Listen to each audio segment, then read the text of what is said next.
Tövendeki numarımız Hadice Ustaz yetekçilikdeki Gunçular sınıfındaki güzel farzandlarimizning sahnigalimiz Qur'oni Karim sınıfı o'quvchilari. Bular bizga Qur'oni Karim tilovati bilan yana bir ziyofat bermoqchi. Shundaqla Qur'onim she'rini ham taqdim qilmoqchi. Marhamat.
Xo'sh, tuanda o'smirlarimiz Ruqiya ustoz yetakchiligidagi yulduzlar sinfi o'quvchilarini sahnimizga taklif qildik. Bular bizga bir numar o'rnab bermoqchi, qani marhamat. Qizg'in alqishlar o'smirlarimizga.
Maşallah. Aziz vatanim Türkistan'dan güzel şehri Altay'a salam olsun.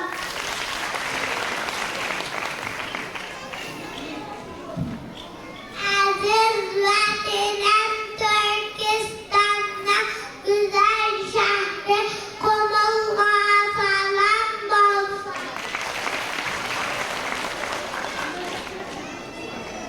Aziz vatanim Türkistan'dan güzel şehri Toprak'a salam olsun.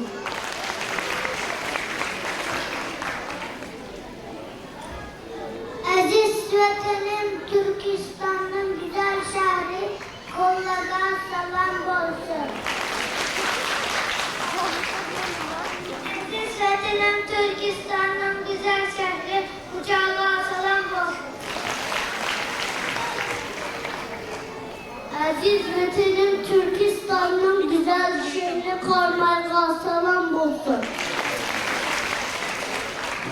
Aziz vatanim Türkistan'dan güzel şehri Kocağa salam olsun.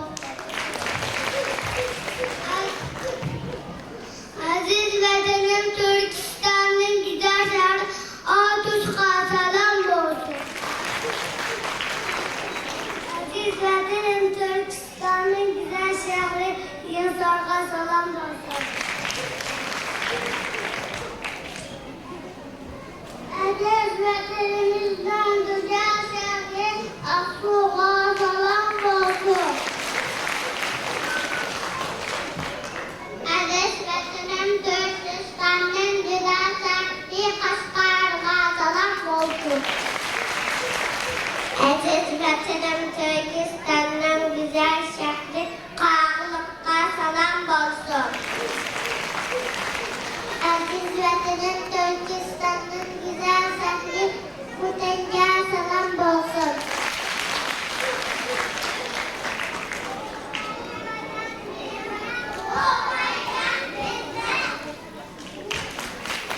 Maşallah, kızgın alkış.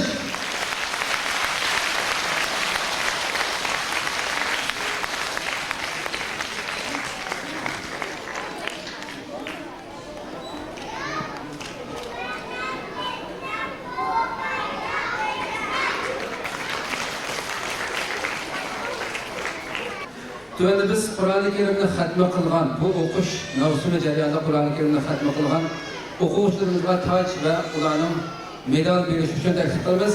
Qani sahnaga olaylik farzandlarimizni.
efendim.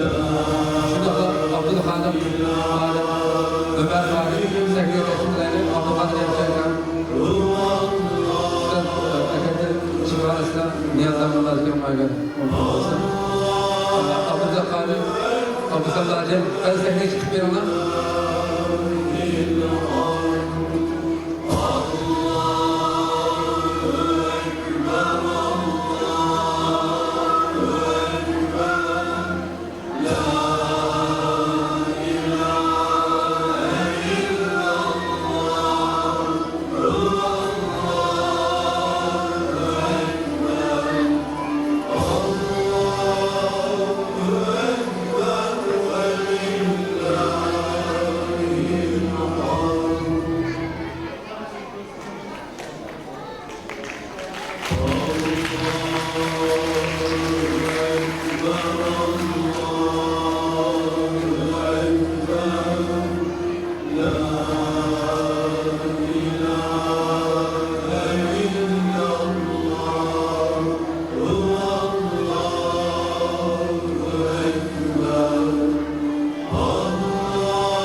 Rahmet etiniz.